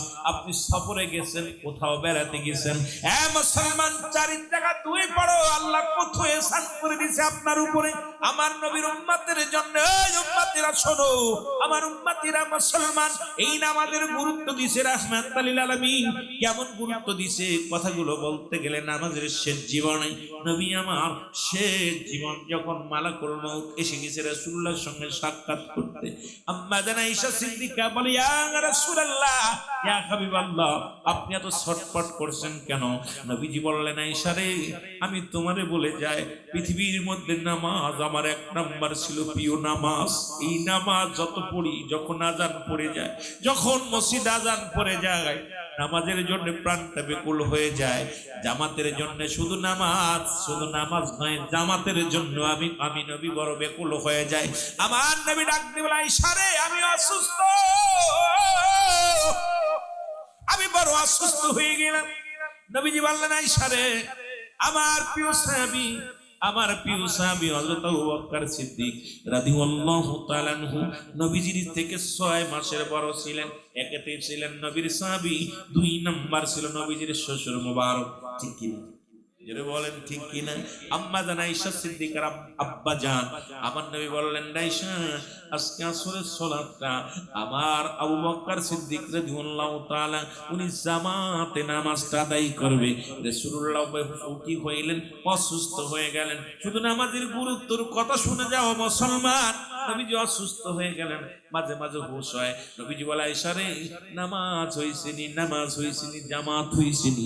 আয়েশা বলে ইয়া রাসূলুল্লাহ ইয়া হাবিবাল্লাহ, আমি তো দেখি এখনো জামাত হই নাই, জামাতের সময় হয়ে গেল, আজান হয়ে গেল, নামাজ শুরু হয়ে গেল।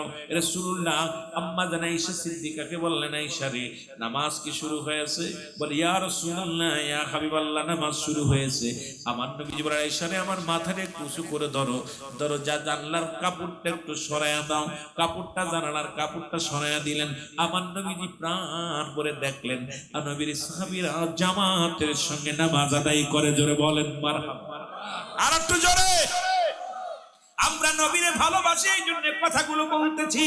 খালি মুখে ভালোবাসলে হবে না, অন্তরে অন্তর দিয়া ভালোবাসতে হবে মুসলমান। আমি প্রথমে বলছি, নবী বলছেন হায়াতি খায়রুন লাকুম, আমার হায়াতের জিন্দেগিটা উম্মতের জন্য কল্যাণ স্বরূপ। আবার নবী বলেন ওয়াফাতি খায়রুন লাকুম, নবীকে আমার ওয়াফাতটা আমার উম্মতের জন্য কল্যাণ স্বরূপ। সুতরাং দুপারেই নবী, এ পারো আমার, ও পারো আমার, এই নবীর পক্ষে থাকার দরকার আছে কিনা? তোরা দেখে যা আমেনা মায়ের কোলে, তোরা মধু পূর্ণিমার সীতা চাঁদু দোলে, তোরা দেখে যা। আহা, নবীজি আয়েশা গেছে দুনিয়ায়, আনন্দতে মুখ বেড়া যাচ্ছে, নবীর পক্ষে কথা বলবো, নবী আয়া গেছে, খুশি না বেজার?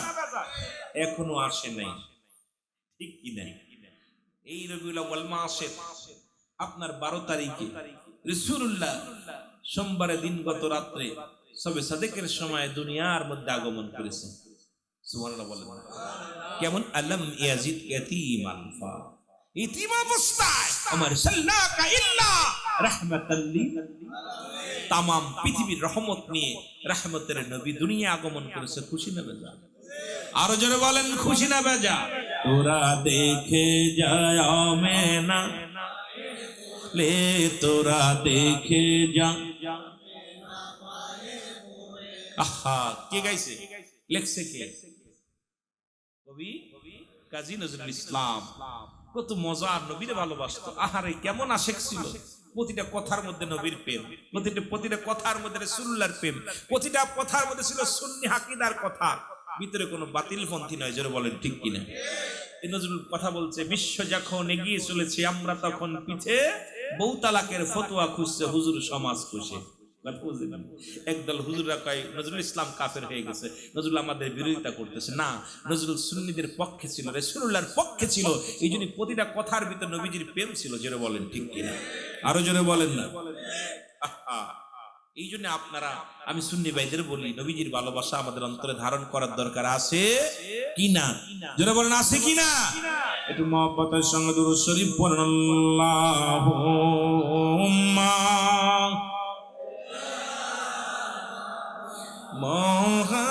মুহাম্মাদ, আল্লাহুম্মা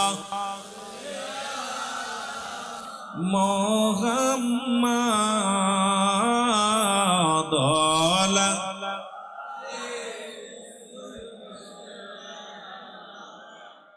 বন্ধু নাই রে বান্ধব নাই রে, কবরে বন্ধু নাই রে, বান্ধব নাই রে, যেই জায়গায়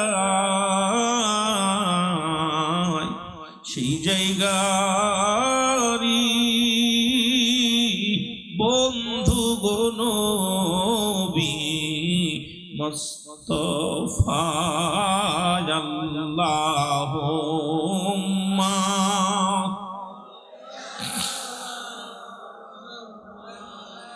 ওয়া আলা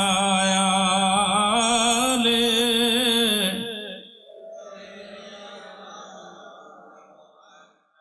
এ দুনিয়ার মুসলমান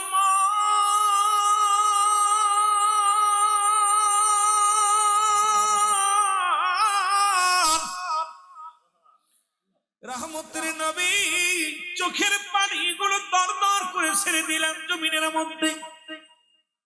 আম্মা জান আয়েশা সিদ্দিকা ডাকে রাসূলুল্লাহর চোখে পানি, পানিগুলো দাড়িগুলো বেয়ে বেয়ে জমিনের মধ্যে টপ টপ করে পড়তে লাগলেন। নবীজি বলেন, আম্মা জান আয়েশা সিদ্দিকা বলে, ইয়া রাসূলুল্লাহ আপনার চোখে কেন পানি? একিতে আম্মার নবীজি আম্মা জান বড় পরেশানিতে এই জন্যে নবীজি বেঁচে থাকতে ইমাম পরিবর্তন, সারা জীবন রাসূলুল্লাহ ইমাম হয়ে নামাজ আদায় করেছেন, মুসল্লি হলো নবীর সাহাবীরা। আজকে ইমাম পরিবর্তন হয়ে গেল, আমার আর বুঝতে বাকি নাই রাসূলুল্লাহ দুনিয়ায় বেশি দিন থাকবে না। নবী আমার এতিম বানায়, নবী আমার ছেড়ে দুনিয়া থেকে চলে যাবে। আম্মা জান আয়েশা বুকের ভিতরে বড় প্রচন্ড ব্যথা উঠে গেল। নবীজির প্রেমে পড়িয়ে আম্মা জান আয়েশা কান্দে, চোখের পানি ছেড়ে কান্দে, রব্বে কারীম আমার আর বুঝতে বাকি নাই, ইমাম যেহেতু পরিবর্তন হইছে রে, আমার নবী মনে হয় আর বেশি দিন আমাদের মধ্যে থাকবে না। নবীজি বেঁচে থাকতেই দুনিয়ার মধ্যে ইমাম পরিবর্তন হলো, আমার নবীজি কান্দে, না জানি কি হয়ে যায়। নবীজির কান্না দেখে বলে, ইয়া রাসূলুল্লাহ ইয়া হাবিবাল্লাহ আপনি কেন কাঁদেন? আমার আব্বা জান নামাজ আদায় করেছে এই জন্য বুঝি আপনি কাঁদেন? ইমাম ছিল হযরত আবু বকর সিদ্দিক রাদিয়াল্লাহু তাআলা আনহু। আমার নবী কাইসে রে, তুমি আমার কান্না দেখলা, শুনে রাখো তাহলে এই কান্নাটা আমার কোনো দুঃখের কান্না নয়, এই কান্নাটা হলো আমার আনন্দের কান্না। আমি নবী পৃথিবীর মধ্যে আগমন করে নামাজের জন্য, নামাজ নামাজ ওই নামাজের গুরুত্ব দিছি, নামাজের পরে গুরুত্ব দিছি। আমার রব্বে কারীম নামাজের কথা আমাকে বলেছে, আমার উম্মতের দিয়ে আমি নামাজ আদায় করেছি। আমি নবী নিজেই সালাত আদায় করেছি উম্মতদেরকে নিয়ে।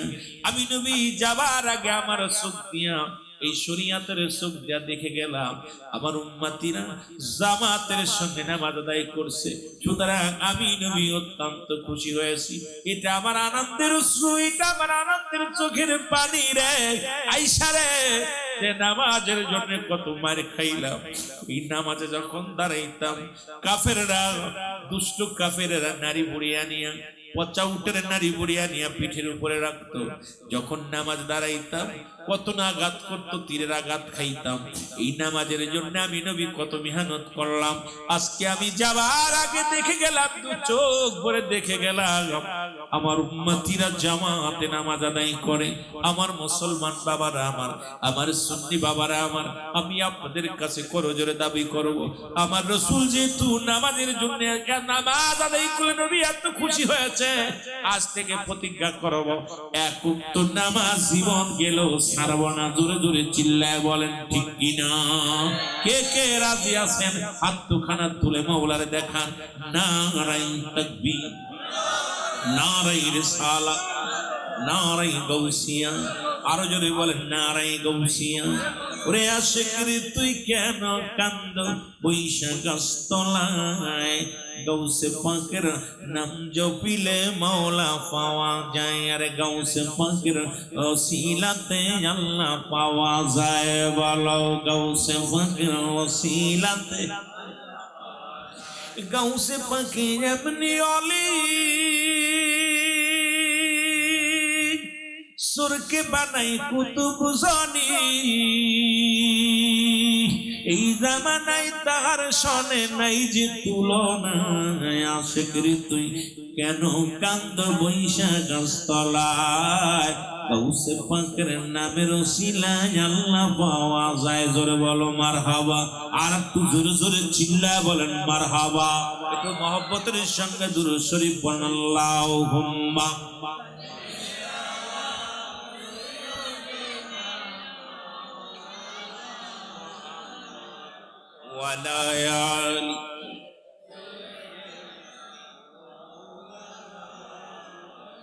এ ভাইরা আমার, বন্ধুরা আমার, রব্বুল আমিন সর্বপ্রথম হিসাব নেবে নামাজের, নামাজের হিসাব নেবে। আপনার আমার জীবনের যখন শেষ হয়ে যাবে, মালাকুল মউত এসে যাবে।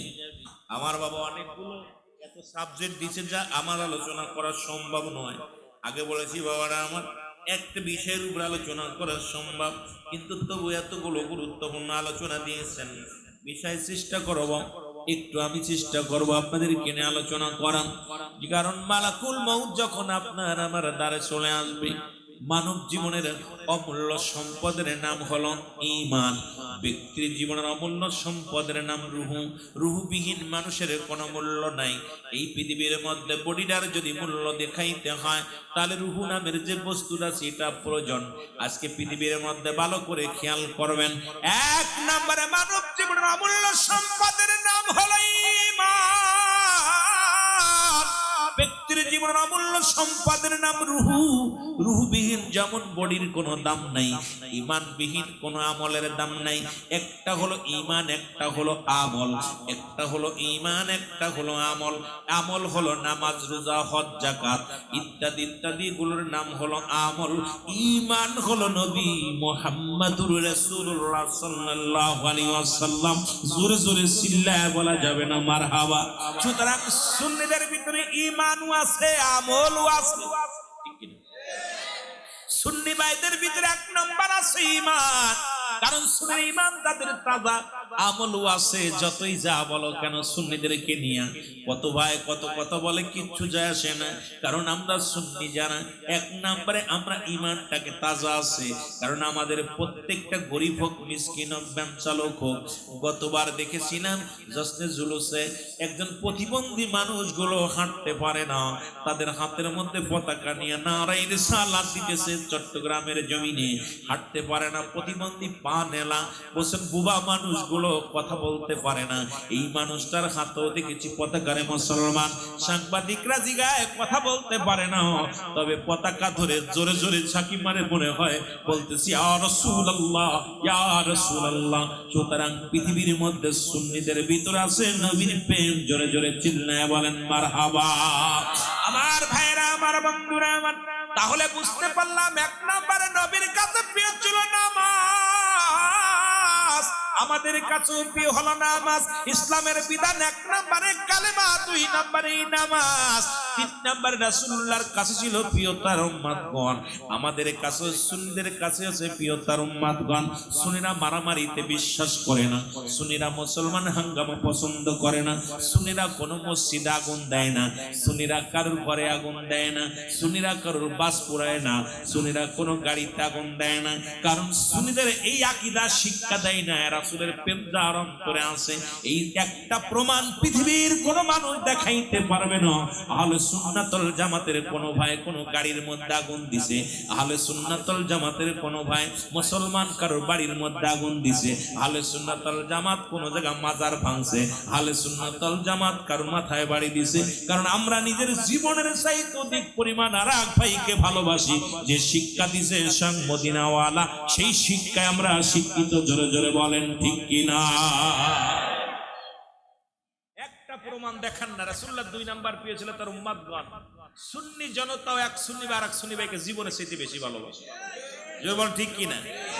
দেখেন এই যে বাংলাদেশে এত অকারেন্স হচ্ছে, অকারেন্স দেখেন প্রায় গতকালকে একটা মসজিদে আগুন দিছে। রাগ করবেন না, আমরা যদিও অনেক ভাই ওই পন্থী থেকে থাকেন, আপনারা আমরা কথাগুলো একটা একটা সারা বাংলাদেশে আহলে সুন্নাত ওয়াল জামাত একটা মসজিদ আগুন দিছে, একটা মসজিদ আগুন দিছে, প্রমাণ পাইছেন? একটা গাড়ির মধ্যে আগুন দিছে, একটা মাজার ভাঙছে। কতক্ষণ একটা মাজার ভাঙছে, একটা মন্দির ভাঙছে। আহলে সুন্নাত ওয়াল জামাত কোন মসজিদে যায়, মন্দিরে যায় গীতা পাঠ করছে না? কোন গীতার সামনে নামাজ পড়ছে? কোন মসজিদে মন্দিরে নামাজ পড়ছে? আহলে সুন্নাত ওয়াল জামাতের ভাইরা কাউকে দেখাতে পারবে না। কারণ রাসূলুল্লাহর প্রেমে যাদের অন্তর গড়া, যাদের অন্তর দেহ সব রাসূলের প্রেমে গড়া, এই মানুষটা তো পৃথিবীর মধ্যে কোনো অন্যায় কাজ করতে পারে না। জোরে বলেন ঠিক কিনা? আমার ভাইরা, আমার বন্ধুরা আমার, কালেমা পড়েছেন নামাজ, এবং কালে যখন মুসলমান হয়েছেন দ্বিতীয় হলো নামাজ, তৃতীয় হলো মুসলমান, রোজা, চতুর্থ নাম্বার হলো যাকাত, পঞ্চম নাম্বার হলো হজ। কালেমা, নামাজ, রোজা, হজ, যাকাত, এই পাঁচটা আপনারা আমার জন্য। আর এই জন্য সর্বপ্রথম ধরবে নামাজির। বেনামাজির কত কঠিন আযাব হবে। বেনামাজির মুসলমান ওই কবরের ভিতরে ভয়ঙ্কর আযাব হবে। এমন আযাব হবে রে মুসলমান, যেদিন দুনিয়া থেকে বিদায় নেবেন, মালিক ফেরেশতার গুলো ওই জাহান্নামের দরজাগুলো খুলে দিবে, ফেরেশতাদের হুকুম দিবে, ফেরেশতারা যাও। ওই বেনামাজির কবরের মধ্যে এমন ভয়াবহ গর্জন মারবে, সাপ বিচ্ছু গর্জন মারবে। বেনামাজির ঘরের মধ্যে ওই কবরের মধ্যে আগুন জ্বালিয়ে দিবে।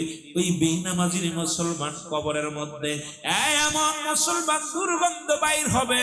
বেনামাজির মুসলমান শুনে নাও, এক নম্বরে আগেই বলেছি রাসূলুল্লাহর ভিতরে পর্দা পড়ে যাবে। এক নম্বরে এই বেনামাজির সঙ্গে রাসূলের কোনো সম্পর্ক থাকবে না, বেনামাজির সঙ্গে আল্লাহর কোনো সম্পর্ক থাকবে না, বেনামাজির সঙ্গে ইমানদারের কোনো সম্পর্ক থাকবে না, বেনামাজির সঙ্গে কোনো ভাই বন্ধুর সম্পর্ক থাকবে না। একমাত্র নামাজ কাফের এবং মুসলমানদের মধ্যে পার্থক্য, নামাজ পড়ে ইমানদারেরা কেমনে পড়ে, লা কখন ইল্লা ব্যতীত, হুজুর মানে হাজির নাজির, কল মানে অর্থাৎ সালাত মানে নামাজ। এই নামাজ সুন্নি ভাইরা, লা সালাতা ইল্লা বিহুজুরিল কলব, নামাজ নয় হুজুরি দিল ব্যতীত। এমন নামাজ পড়ে যে নামাজে মাওলার মিরাজ হয়, আল্লাহর সঙ্গে দিদার হয়। সুতরাং পাঁচ ওয়াক্ত নামাজের ভিতরে যদি কোনো ব্যক্তি একবার ঢুকে যায়, রব্বে কারীমের সঙ্গে দিদার হয়ে যায়, এই ব্যক্তির মরণে ভয় নাই, হাসরে ভয় নাই, মিজানে ভয় নাই, ফুলসিরাতে ভয় নাই, ইহকালে ভয় নাই, পরকালে ভয় নাই। কারণ নামাজি ব্যক্তির সমস্ত খারাপ কাজ থেকে বাঁচায় নামাজ। জোরে জোরে চিল্লায় বলা যাবে না সুবহানাল্লাহ। এই জন্য বেনামাজির সবচেয়ে বড় দুঃখের বিষয় হলো যে রাসূলের সঙ্গে সাক্ষাৎ হবে না। জাহান্নামের অগ্নিকাণ্ডগুলো জ্বলিয়ে দেওয়া হবে, সাতটা জাহান্নামের দরজাগুলো খুলে দেওয়া হবে, তাকে জ্বালানো হবে, পুরানো হবে, আবার তারে আবার জীবিত করবে, আবার জ্বালাবে, আবার জ্বালাবে, আবার জ্বালাবে। তারপরে এ সর্বোপরি একটা কথা আপনাদেরকে আমি জানিয়ে দিচ্ছি, যে এখন নামাজ কাজা দিলে এত পরিমাণ জাহান্নাম। এইবার আপনার আমার জীবন তো জেল খাটতে খাটতেই জীবন শেষ, জেল খাটতে খাটতেই শেষ জীবন। এই জন্য আজ থেকে আমরা প্রতিজ্ঞা করব নামাজের জন্য। আমিন বলেন, আমিন বলেন, আর একটু জোরে বলেন আমিন। আমার ভাইরা, আমার সাহাবীরা, নবীজির সাহাবীরা, আজান যখন পড়ে যেত, অন্ধ সাহাবীরা রশি টেনে টেনে, রশি ধরে মসজিদ থেকে বাড়ি পর্যন্ত রশি বাঁধা হতো। অন্ধ দুটি চোখ নাই, এই অন্ধ সাহাবীরা গুটি গুটি পেয়ে নামাজের দিকে চলে যেত, রাসূলুল্লাহর পিছে নামাজ আদায় করত। ইহা দ্বারাও প্রমাণ হয় আমাদের নামাজের দরকার আছে কিনা। আর একটু জোরে জোরে চিল্লায় বলেন ঠিক কিনা। তবে আমাদের আপনার আমার জীবন থেকে কত নামাজ ছুটে গেল।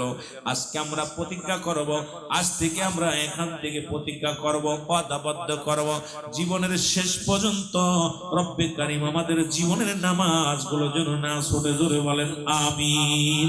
মুহাব্বতের সঙ্গে দুরূদ শরীফ পড়েন, আল্লাহুম্মা